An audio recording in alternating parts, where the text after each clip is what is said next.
Ang laki pong sakripisyo nun. Pinagpalit niya ang kayamanan. Pinagpalit niya ang karangyaan ng mundong ito. Pinagpalit niya ang lahat ng mga bagay na kaligayahan. Pero ang sabi niya, ang kaligayahan ito ay pupupas at mawawala rin sa mundo.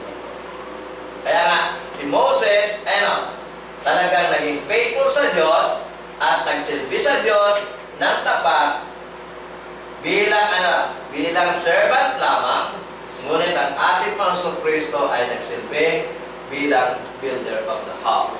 Sabi po rito, and Moses indeed was faithful in all his house as a servant for a testimony of those things which were afterward to be spoken. But Christ, ang ating Panginoong Kristo, but Christ as a son, bilang anak ng Diyos. Okay? Nasabi dyan, over His house, whose house are we, if we hold fast our boldness and the glorying of our hope firm unto the end.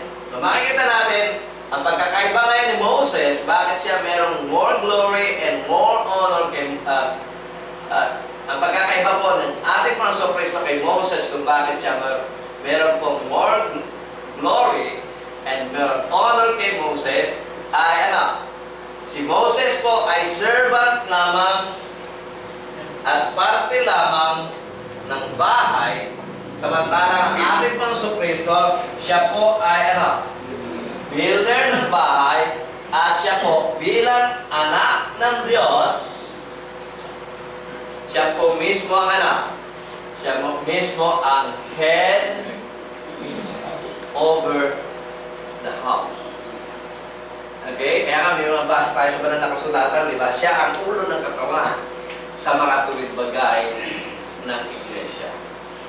So, bagamat si Moses ay nangulo sa mga tao ng Diyos, hindi po siya kinukonsider na sumulat ng Hebrews na ulo ng bahay. Kundi, ang sinasabi ng sumulat ng Hebrews, meron lamang nag-iisang ulo ng bahay ng Diyos o namumuno sa bahay ng Diyos, walang iba kundi ang ating Panginoong Kristo.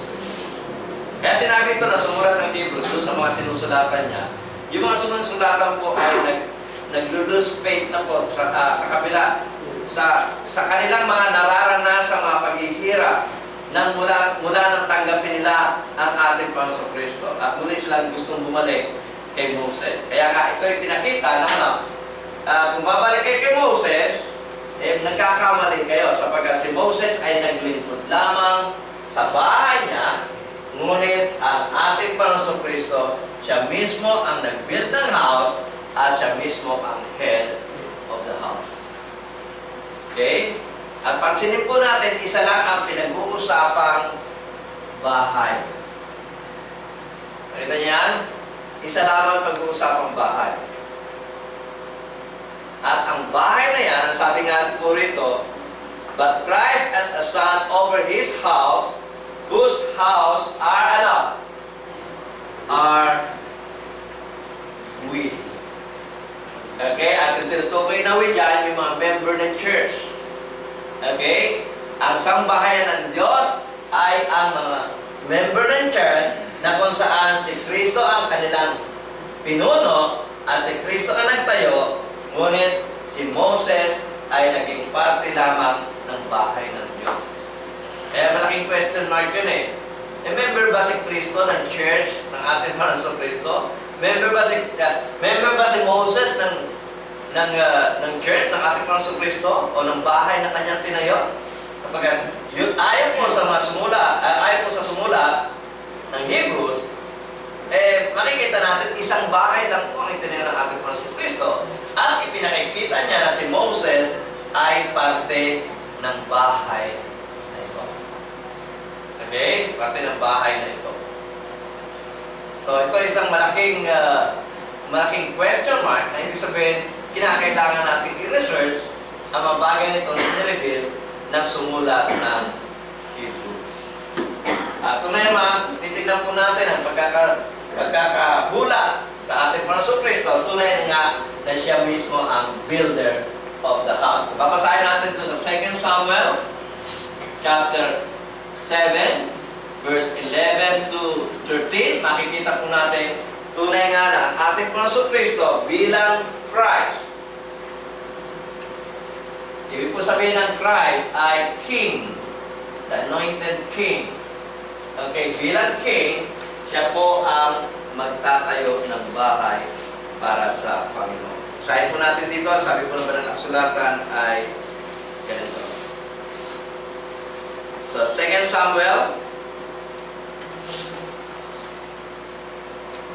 chapter 7 verse 11 to 13. Madalas na po natin pinag-aaralan ito. Madalas na po natin mababasa ito. Pero for the sake of those na hindi pa nakita ang katotohanan ito, ay magandang balikan natin at makita nila upang sa ganon ay hindi sila mawala ng tiwala sa ating Panginoon Kristo. At paniwalaan niya na walang tinalaga ang Diyos na magtayo ng bahay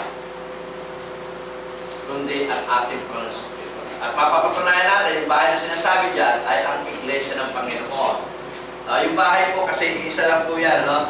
Pag sinabing house, ibig sabihin po niyan ay church o Iglesia ng Panginoon. Bago natin basahin po itong 2 Samuel 7:11 to 13, basahin po muna natin yung 1 Timothy chapter 3 verse 15.